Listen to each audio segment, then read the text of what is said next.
Hello बच्चों, कैसे हैं आप लोग। आई होप आप बहुत अच्छे होंगे।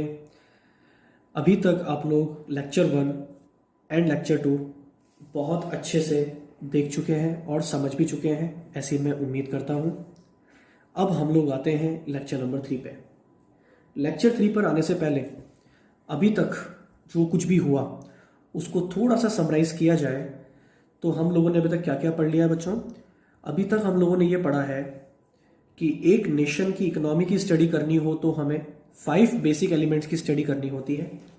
First agriculture, second industrial, third foreign trade, fourth infrastructure and fifth demographic profile. इसमें से फर्स्ट इंडिकेटर के बारे में हम लेक्चर 2 में बहुत डिटेल में स्टडी कर चुके हैं, जो था एग्रीकल्चर सेक्टर। ठीक है बच्चों, अब हम आते हैं इंडस्ट्रियल सेक्टर पे। बच्चों, हमें इस लेक्चर में ये डिस्कस करना है कि इंडिपेंडेंस के टाइम इंडस्ट्रियल सेक्टर किस हालत में था। क्या वो अच्छी हालत में था या फिर बुरी हालत में था, इसके बारे में हम डिटेल में जानेंगे। ठीक है बच्चों, चलिए तो पहले तो हम इंडस्ट्रियल सेक्टर पे आते हैं कि ये होता क्या है। बच्चों, नाम से ही पता लगता है इंडस्ट्रियल सेक्टर मतलब इंडस्ट्रीज। इंडस्ट्रीज क्या होती है, अगर एक इजी लैंग्वेज में बताया जाए तो इंडस्ट्री वो होती है जहां पे एक बड़े लेवल पे कुछ मैन्युफैक्चर होता हो या प्रोड्यूस होता हो, उसको हम बेटा बोलते हैं इंडस्ट्री। ठीक है, फैक्ट्रीज वगैरह देखी होगी आपने, वो सब इंडस्ट्री में आती है। तो इंडस्ट्रियल सेक्टर जो इंडस्ट्रीज थी वो इंडिपेंडेंस के टाइम कैसी थी ये तो हम बिल्कुल पढ़ेंगे, लेकिन उससे पहले हमें ये पढ़ना होगा कि कॉलोनियल पीरियड जब स्टार्ट हुआ उससे पहले हमारा इंडस्ट्रियल सेक्टर कैसा था। अब आप बोलोगे सर ये क्यों पढ़ना पड़ेगा, इसकी क्या जरूरत आ गई। बेटा रीजन समझो। देखो, लास्ट लेक्चर अगर आपको याद होगा तो हम लोगों ने वहां ये डिस्कस किया था कि इंडिपेंडेंस के टाइम पे 85% पॉपुलेशन एग्रीकल्चर में एंगेज थी। यस और नो?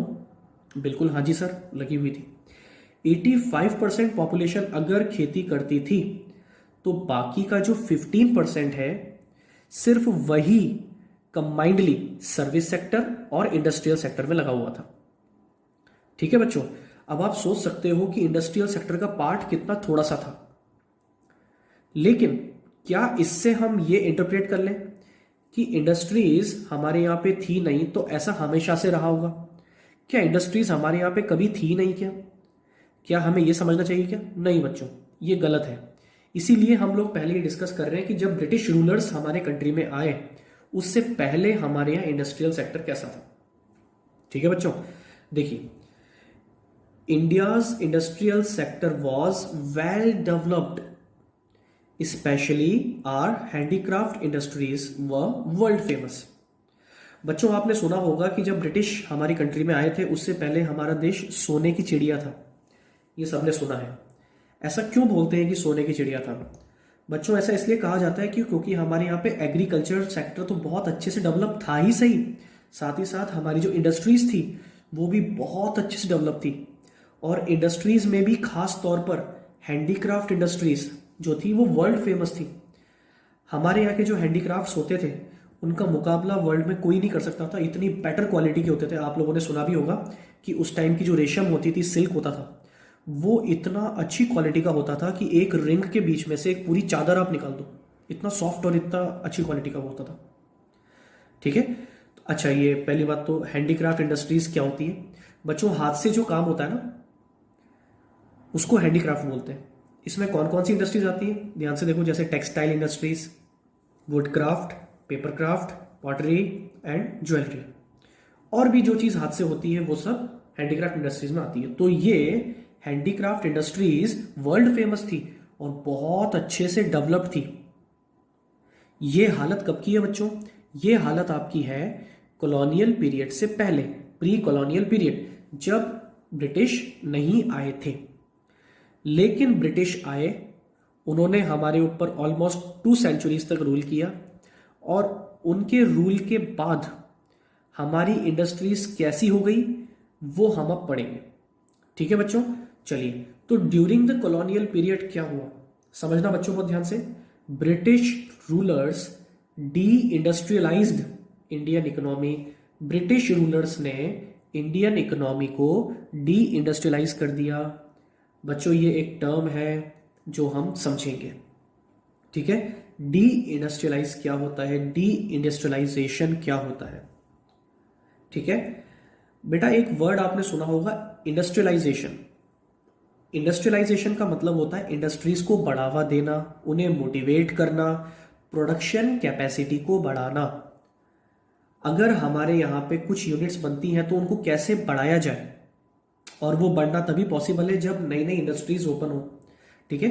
तो इंडस्ट्रियलाइजेशन का मतलब होता है इंडस्ट्रियल सेक्टर को प्रमोट करना।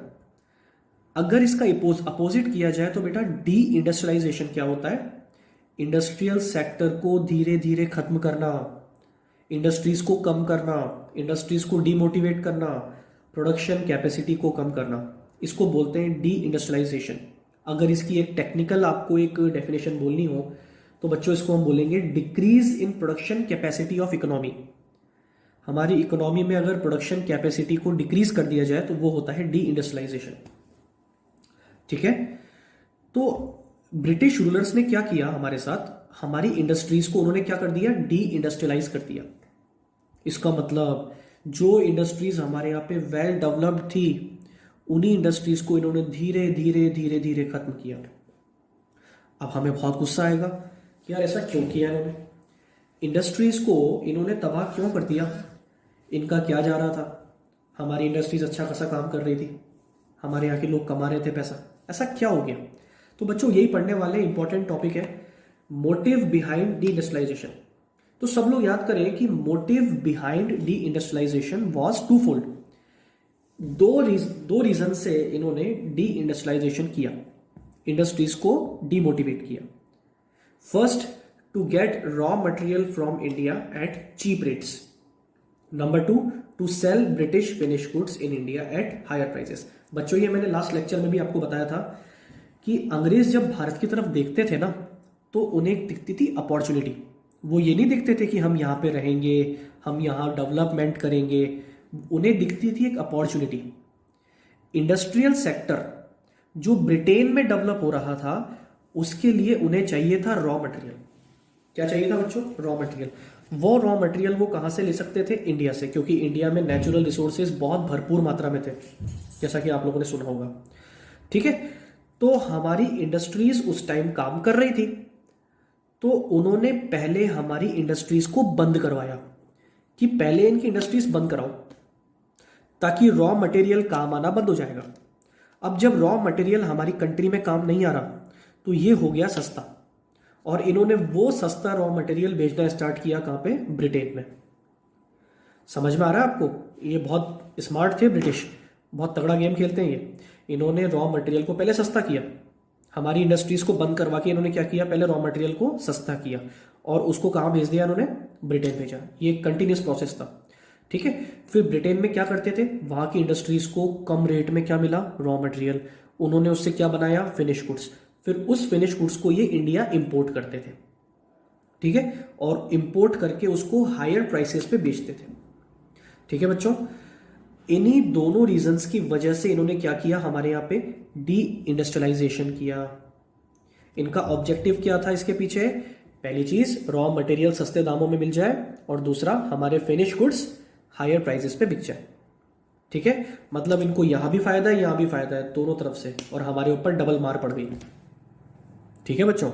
चलिए, तो ये 1 मार्क्स का क्वेश्चन आ सकता है, सब लोग याद रखें। आगे बढ़ते हैं। अब हमारी इंडस्ट्रीज इतनी वेल डेवलप थी जिसको इन्होंने डी इंडस्ट्रियलाइज कर दिया, हमारी इंडस्ट्रीज को इन्होंने तबाह कर दिया, धीरे धीरे खत्म कर दिया।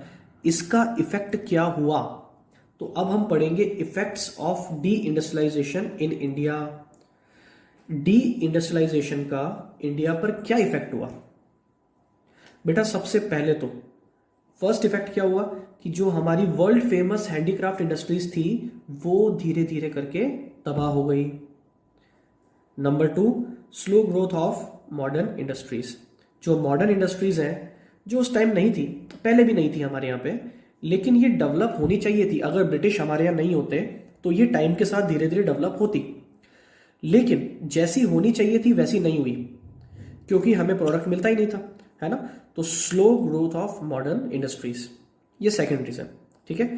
Third, lack of capital goods industry. जो हैवी मशीनरी होती है ना बच्चों, उसको बोलते हैं कैपिटल गुड्स। तो जब हमारे यहाँ इंडस्ट्री नहीं है, बेसिक इंडस्ट्री हमारे यहाँ खत्म कर दी उन्होंने, तो हैवी गुड्स की इंडस्ट्री हमारे यहाँ कैसे डेवलप हो सकती थी? तो कैपिटल गुड्स की इंडस्ट्री हमारे यहाँ पे नहीं थी। High level of unemployment. ठीक है, अभी इसको हम बहुत डिटेल में स्टडी करेंगे कि ये अनएम्प्लॉयमेंट कैसे हो गया। ठीक है। Fifth, low contribution in GDP. अब ऑब्वियसली सोच ही सकते हैं आप, थोड़ा दिमाग लगा के देखिए, जब 15% लोग हैं, है ना, और वो 15 में से भी सारे इंडस्ट्री में नहीं है, कुछ ही लोग इंडस्ट्रियल सेक्टर में लगे हुए हैं। इंडस्ट्रीज जब इतनी कम है तो जीडीपी में उसका पार्ट भी ऑटोमेटिकली कम ही होगा। ठीक है। और sixth, limited role of public sector. Public sector जो था उसका रोल सिर्फ इतना सा था कि वो इंफ्रास्ट्रक्चर डेवलप करते थे, सड़कें बनाते थे, रेल्स को डेवलप करते थे, ताकि रॉ मटेरियल आराम से आ जा सके और वो उसको एक्सपोर्ट करते। ठीक है, सिर्फ इस पर्पस के लिए पब्लिक सेक्टर था, बाकी पब्लिक सेक्टर का कोई रोल ही नहीं था। ठीक है। तो डी इंडस्ट्रियलाइजेशन का इफेक्ट हमारी कंट्री पे क्या हुआ? Number 1, decline of handicraft industry, सब याद कर ले मेरे साथ। Number 2, slow growth of modern industries. Number 3, lack of capital goods industries. Number 4, high level of unemployment. Number 5, low contribution in GDP. Number 6, limited role of public sector. ठीक है। तो हमारे यहाँ पे इंडस्ट्रीज के कम होने के ये इफेक्ट हुए। इसमें से इंपॉर्टेंट क्या है सर? सर इसमें से इंपॉर्टेंट जो है वो है फर्स्ट और सेकंड, जिसको हम डिटेल में अब स्टडी करने वाले हैं। ठीक है बच्चों, उसके बाद मैं इन पे भी आऊंगा, लेकिन पहले हम डिटेल में स्टडी करने वाले हैं इन दोनों को। ठीक है, चलिए बच्चों। तो जो फर्स्ट है, effects of deindustrialisation. Deindustrialisation का इफेक्ट हमारे ऊपर क्या हुआ कि सबसे पहला नुकसान हमें हुआ हैंडीक्राफ्ट इंडस्ट्री में, कि हमारी हैंडीक्राफ्ट इंडस्ट्रीज धीरे धीरे करके तबाह होने लगी। जो कि पहले वर्ल्ड फेमस थी, वो धीरे धीरे करके तबाह होने लगी। ठीक है। अब ऐसा क्यों हुआ बच्चों, ये आप एक पूरी मूवी की तरह समझना। अगर मैं जो अब समझाने वाला हूं वो आपने समझ लिया तो आपको ये सारे पॉइंट बहुत अच्छे से समझ में आ जाएंगे। ठीक है।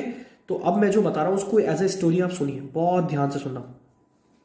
बच्चों क्या हुआ कि ब्रिटिश लोगों ने ये देखा कि हमारी इंडस्ट्रीज इतनी अच्छे से वेल डेवलप्ड है, तो उन्होंने कहा कि यार ये ऐसे तो इंडस्ट्रीज को डेवलप करते जाएंगे और ये ग्रोथ करते जाएंगे, तो फिर हमारा फायदा कैसे होगा, हमें रॉ मटेरियल सस्ती कीमतों पे कैसे मिलेगा। तो देखो कितनी लंबी सोच इनकी थी, कितने स्मार्ट थे ये लोग। देखो सबसे पहले इन्होंने क्या किया कि जो हैंडीक्राफ्ट इंडस्ट्री में लगे हुए लोग थे, लोग मैं बोलूँ या लेबर बोलूँगा, एक तरह से मैं उनको लेबर्स बोलूँगा, जो वर्कर्स थे जो हैंडीक्राफ्ट इंडस्ट्री में काम करते थे, उन वर्कर्स को इन्होंने रूल बनाकर हैंडीक्राफ्ट इंडस्ट्रीज में काम करने से रोका। नंबर 1 चीज क्या किया बच्चों इन्होंने, कि इन्होंने इंडियन वर्कर्स को हैंडीक्राफ्ट इंडस्ट्रीज में काम करने से रोका। जैसे ही काम करने से रोका गया वो हो गए अनएम्प्लॉयड। अब उन लोगों के पास 2 ऑप्शन हैं, या तो वो काम करेंगे ब्रिटिश लोगों के लिए जिनकी सैलरी कहां से आएगी, इंग्लैंड से आएगी डायरेक्ट। ठीक है। या फिर वो काम करें कंट्री के लोगों के लिए। कंट्री के लोगों के लिए वो अब इंडस्ट्री में नहीं कर सकते, वो जा सकते हैं कहां पे, एग्रीकल्चर सेक्टर या कुछ और काम कर सकते हैं। हैंडीक्राफ्ट इंडस्ट्री में वो काम नहीं कर सकते, क्योंकि ऐसा करने से उन्हें रोक दिया ब्रिटिश लोगों ने। ठीक है, रूल बनाकर रोक दिया। ठीक है। तो वर्कर्स फ्री हो गए। अब वो वर्कर क्या कर सकते थे, या तो ब्रिटिश के लिए काम कर सकते थे या फिर एग्रीकल्चर में जा सकते थे। ठीक है। तो बल्क ऑफ लेबर्स एग्रीकल्चर में चले गए। इससे पता है क्या हुआ कि एग्रीकल्चर सेक्टर में बहुत ज्यादा लोड पड़ा। पहले जहां पे एक जमीन पे 4 लोग खेती करते हैं, वहां पे अब 10 लोग खेती करते थे। प्रोडक्शन वहां से उतना ही होता है, जितनी फसल निकलती है उतनी निकलती है, लेकिन अब लोग ज्यादा काम करते हैं। बात समझ में आ रही है बच्चों? और दूसरा इफेक्ट क्या हुआ कि हमारे कुछ वर्कर्स काम करने लगे, किसके लिए, ब्रिटिश लोगों के लिए। इससे क्या हुआ कि हैंडीक्राफ्ट इंडस्ट्रीज के पास वर्कर्स नहीं बचे, और जब वर्कर्स ही नहीं बचे तो अब वो इंडस्ट्री चलेगी कैसे। बात समझ में आ गई बच्चों आपको? और जैसे वो इंडस्ट्री चलना बंद हुई धीरे धीरे धीरे धीरे जो रॉ मटेरियल था उसकी प्राइस कम होने लगी और वो अपने ऑब्जेक्टिव में पूरे होने लगे। जो इनकी सोच थी वो अपनी सोच में कामयाब होने लग गए। ठीक है, और जैसे रॉ मटेरियल के दाम कम हुए, इन्होंने एक्सपोर्ट करना शुरू कर दिया। और एक्सपोर्ट करने के साथ साथ इन्होंने कुछ ट्रेड पॉलिसीज ऐसी बनाई, जैसे इन्होंने ये रख दिया कि अगर आप रॉ मटेरियल का एक्सपोर्ट करोगे इंडिया से तो आपको टैक्स नहीं देना पड़ेगा, उसमें टैक्स फ्री है। मतलब आप खूब जी भर के एक्सपोर्ट करो ताकि हमें रॉ मटेरियल मिलता रहे ब्रिटेन में। ठीक है, और आप जब इंपोर्ट करोगे वहां से फिनिश गुड्स का तो वो आपको बिल्कुल टैक्स फ्री रहेगा, तो आप खूब फिनिश गुड्स को इंपोर्ट करो। बात समझ में आ रही है? रॉ मटेरियल खूब एक्सपोर्ट करो और फिनिश गुड्स को खूब इंपोर्ट करो, दोनों में इनका फायदा। फिर हमने पूछा धीरे से, सर अगर हम हमारा प्रोडक्ट अगर एक्सपोर्ट करना चाहें तो अगर गलती से हमसे बन जाए तो हम भी कर दें एक्सपोर्ट थोड़ा सा? उन्होंने कहा नहीं, अगर आप रॉ मटेरियल के अलावा कोई एक्सपोर्ट करते हो तो उस पर हैवी टैक्सेस लगेंगे। देखो कितने नालायक थे लोग, हर तरह से इन्होंने मार दिया हमें। सबसे पहले हमारे वर्कर्स को फ्री कर दिया इन्होंने कि भैया काम नहीं करोगे, हमारी इंडस्ट्री डाउन होने लगी, रॉ मटेरियल सस्ता हो गया। फिर इन्होंने ट्रेड पॉलिसीज ऐसी बना दी कि भैया रॉ मटेरियल एक्सपोर्ट करोगे जीरो टैक्स पे, फिनिश गुड्स इंपोर्ट करोगे जीरो टैक्स पे, लेकिन अगर आप खुद का गुड्स को एक्सपोर्ट करोगे तो टैक्स लगेगा। देखो अल्टीमेटली हमें मारना था इन्हें। ठीक है, अब देखो उसके बाद डबल मार, फिनिश गुड्स जो वहां से आता था उसको ही ज्यादा कीमतों पे बेचते थे, और ज्यादा कीमत पे बेचते थे।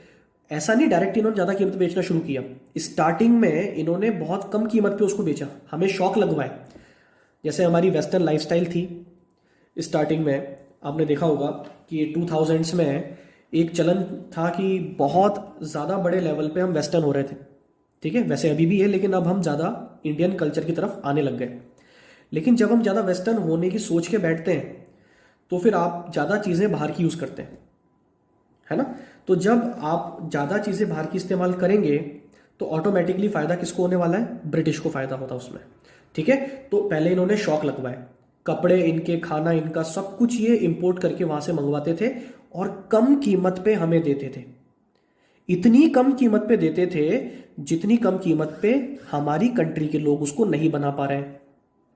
बात समझ में आ रही है बच्चों? ठीक है, जैसे हमारे यहां पे ये पेन बन रहा है 5 रुपीज का। ठीक है, तो ब्रिटिश लोगों ने इस पेन को इंपोर्ट करके बेचा 2 रुपए में। अब आप बताओ कहां से लेना पसंद करोगे? ऑटोमेटिकली आप इंपोर्टेड गुड्स ही परचेज करोगे, सस्ता मिल रहा है। ठीक है, यहां तक कि उन्होंने कॉस्ट से भी कम पर, मान लीजिए ये पेन उनका बन रहा था 3 रुपए में, फिर भी उन्होंने इसको 2 रुपए में बेचा। हमारी आदत उन्होंने लगवाई, और जब हमारी आदत लग गई और हमारी इंडस्ट्रीज तबाह हो गई, फिर उन्होंने क्या स्टार्ट किया?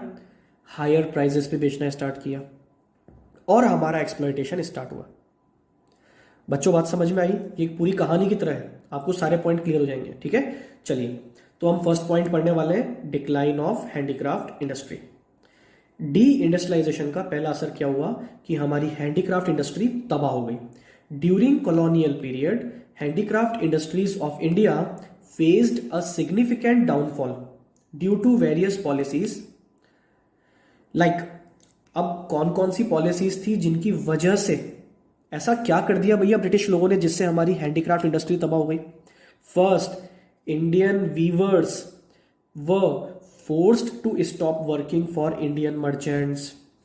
जो इंडिया के हैंडीक्राफ्ट इंडस्ट्री में लगे हुए वर्कर्स थे, वीवर्स जिनको कहते हैं, आप बोल सकते हो बुनकर जो होते हैं, जो चीजें बुनते हैं, जो इंडियन वीवर्स थे, उन्हें फोर्सली मना किया गया कि आप इंडियन हैंडीक्राफ्ट इंडस्ट्रीज के लिए काम नहीं करोगे, इंडियन मर्चेंट्स के लिए काम नहीं करोगे। पता है बच्चों इससे क्या हुआ? इससे वो लोग बेरोजगार हो गए, अनएम्प्लॉयड हो गए, जैसा कि मैंने आपको बताया। ठीक है, तो पहला रीजन क्या था? हैंडीक्राफ्ट इंडस्ट्री के डाउनफॉल का पहला रीजन था कि इंडियन वीवर्स को फोर्सली वर्क करने से रोका गया। नंबर 1 चीज। ठीक है बच्चों, इसके बाद नंबर 2, डिस्क्रिमिनेटरी ट्रेड पॉलिसी। इन्होंने इतना भेदभाव किया हमारे साथ, इन्होंने कुछ ऐसी ट्रेड पॉलिसीज बनाई जिनको देख के कोई छोटा बच्चा भी कह सकता है ये तो बहुत ज्यादा डिस्क्रिमिनेटरी है। जैसे बच्चों मैंने आपको बताया tariff free export of raw material. Raw material भैया बिना टैक्स के भेजेंगे हम, ठीक है। रॉ मटेरियल के एक्सपोर्ट पे टैक्स नहीं लगेगा। और किसके इंपोर्ट पे नहीं लगेगा? फिनिश गुड्स के इंपोर्ट पे टैक्स नहीं लगेगा। सब लोग याद रखेंगे, tariff free export of raw material, tariff free import of finish goods.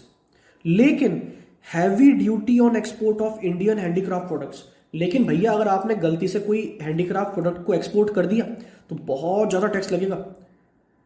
अब इंडिया वाले डर गए बेचारे कि कहां से करेंगे भैया हम एक्सपोर्ट, नहीं बनाए इससे अच्छा तो तुम ही बना लो, वही ले लेंगे हम। बात समझ में आ गई? तो अभी तक बच्चों हमने दो इसके पॉलिसीज समझ चुके हैं। ब्रिटिश लोगों ने फर्स्ट पॉलिसी अपनाई कि इंडियन वीवर्स को उन्होंने फोर्सली मना किया, काम नहीं करोगे। Second, discriminatory trade policies. ये कुछ ट्रेड पॉलिसीज इन्होंने बनाई जिनसे क्या पता लगता है हमें कि इन लोगों ने हमारी हैंडीक्राफ्ट इंडस्ट्रीज को डिमोटिवेट किया। और third, dumping of British goods in India. बेटा डंपिंग क्या होता है? डंपिंग एक टर्म है। डंपिंग का मतलब होता है कॉस्ट से भी कम पर बेचना। जैसा कि मैंने बताया बच्चों, ये हायर प्राइस पे बाद में बेचेंगे, पहले इन्होंने हमें स्वाद लगाया है ना, पहले इन्होंने हमें टेस्ट दिया उस चीज का कि पहले आप हमारे प्रोडक्ट को इस्तेमाल करो, उसकी आदत बनाओ, ठीक है। अच्छी क्वालिटी का मशीन मेड होता था वो, है ना, और कम प्राइस पे हमें देना इन्होंने स्टार्ट किया। इवन लोअर देन कॉस्ट इन्होंने हमें देना स्टार्ट किया, ठीक है। फिर हमें शौक लगा, फिर धीरे धीरे धीरे धीरे करके इन्होंने हायर प्राइस पे बेचना स्टार्ट किया। तो पता है इस डंपिंग से क्या हुआ? इस डंपिंग से ये हुआ कि बहुत ही कम प्राइस पे जब आपको कोई चीज मिल रही है तो आप अपने इंडिया में बनी हुई चीज क्यों परचेस करोगे? जैसे दिवाली पे होता है, दिवाली पे एक जो लाइट होती है जो आप लगाते हो अपने घर में, जो लाइट की वो सीरीज जिसको हम कहते हैं, सीरीज जो होती है, मान लीजिए वो एक इंडिया की सीरीज है, वो मिल रही है 100 रुपीज़ की, भले उसकी क्वालिटी बहुत अच्छी है लेकिन वो 100 रुपीज़ की। एक चाइना की आती है, वो चाइना वाली 25 रुपए की आपको मिल जाएगी, तो आप कौन सी परचेस करोगे? 25 रुपए वाली। क्या आपने वहां पे ये सोचा कि अपनी कंट्री का फायदा किस में है, पहले हम अपनी कंट्री में बनी हुई चीज़ लें? नहीं, नहीं सोचा हमने। बेटा इसको बोलते हैं डंपिंग। जब आपको किसी कंट्री का बुरा करना हो ना, तो वहां पे आप वहां के बिजनेसमैन को बहुत ज्यादा कंपटीशन दे दो। कैसे मिलेगा कंपटीशन? डंपिंग करके, कॉस्ट से कम पे बेच के, ठीक है। तो बेटा ये 3 पॉलिसीज सब लोग याद रखें। इन 3 पॉलिसीज की वजह से हमारा हैंडीक्राफ्ट सेक्टर पूरा खत्म हो गया। फर्स्ट, इंडियन वीवर्स को इन्होंने फ्री कर दिया, काम मत करो। सेकंड, इन्होंने कुछ ट्रेड पॉलिसीज ऐसी बनाई जिससे हमारा एक्सप्लॉयटेशन हुआ। थर्ड, डंपिंग इन्होंने की, फिनिश गुड्स जो बन के आता था उसको ये कॉस्ट से भी कम पे बेचते थे ताकि हमारी आदत लग जाए, ठीक है बच्चों। चलिए, ये पहला हो गया आपका decline of handicraft industry. Second, slow growth of modern industry. चलो ठीक है, हैंडीक्राफ्ट इंडस्ट्री हमारे यहाँ पे डाउनफॉल में चली गई तो कोई बात नहीं, हमारे यहाँ पे मॉडर्न इंडस्ट्री डेवलप होनी चाहिए थी।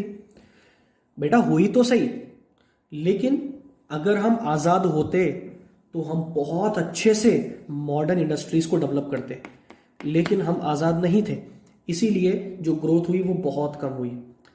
ब्रिटिश लोगों ने कभी भी हमारी मॉडर्न इंडस्ट्रीज को डेवलप होने ही नहीं दिया।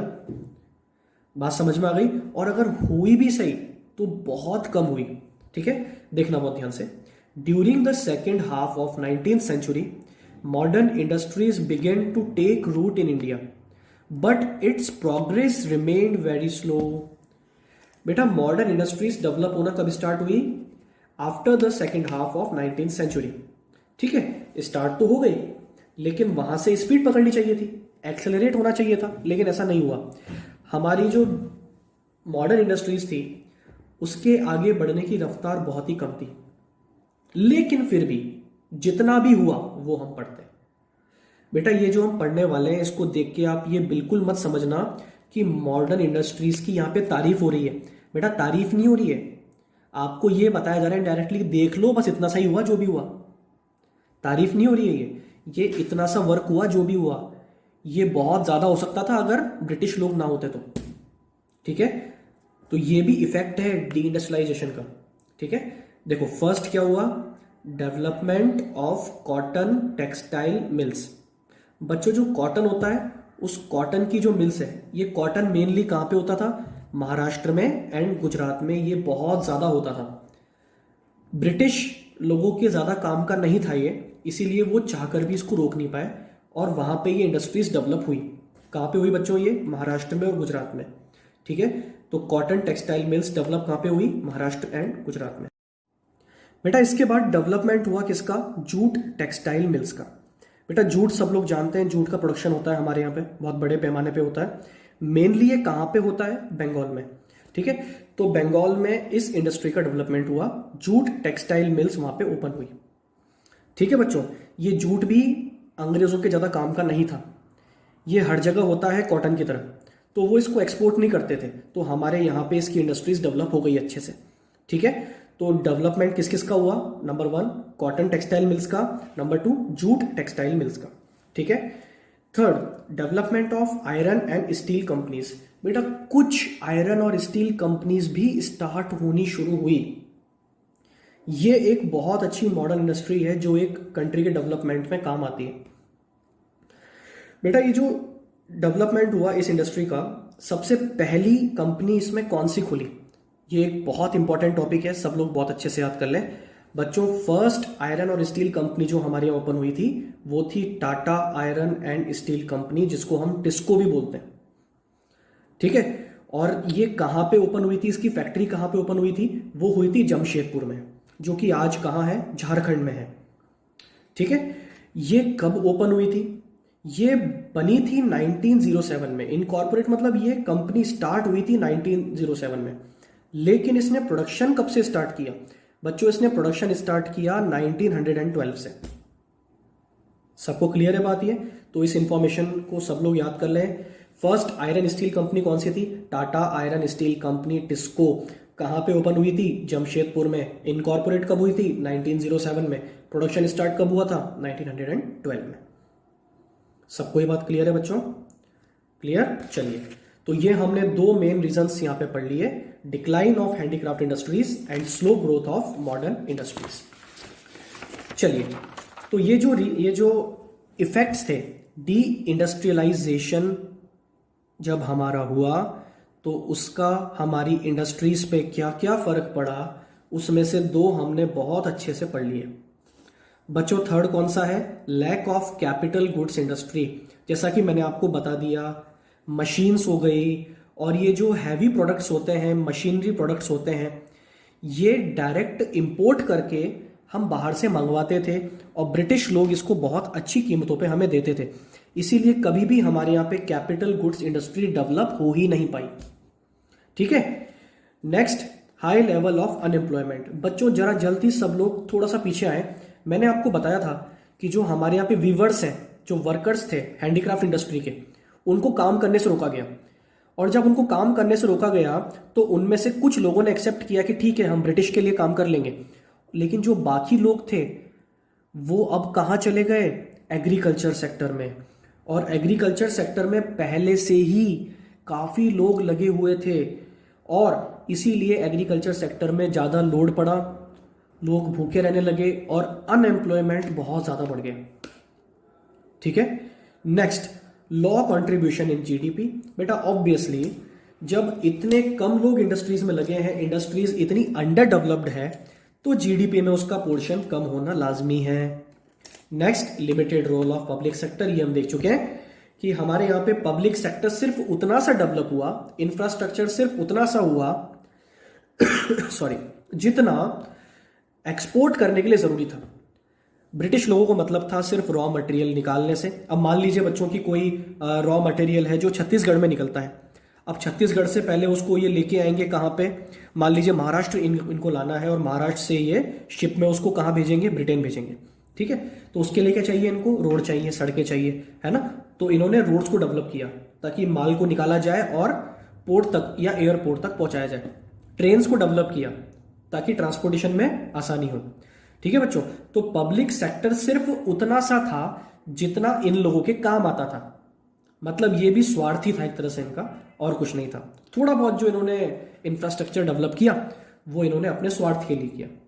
ठीक है बच्चों, तो ये बहुत इंपॉर्टेंट टॉपिक था, सब लोग बहुत अच्छे से इसको याद कर लें और अगर कोई प्रॉब्लम हो तो जब प्रॉब्लम सेशन होगा तो हम उसको सॉल्व करेंगे। ठीक है बच्चों, बहुत बहुत धन्यवाद।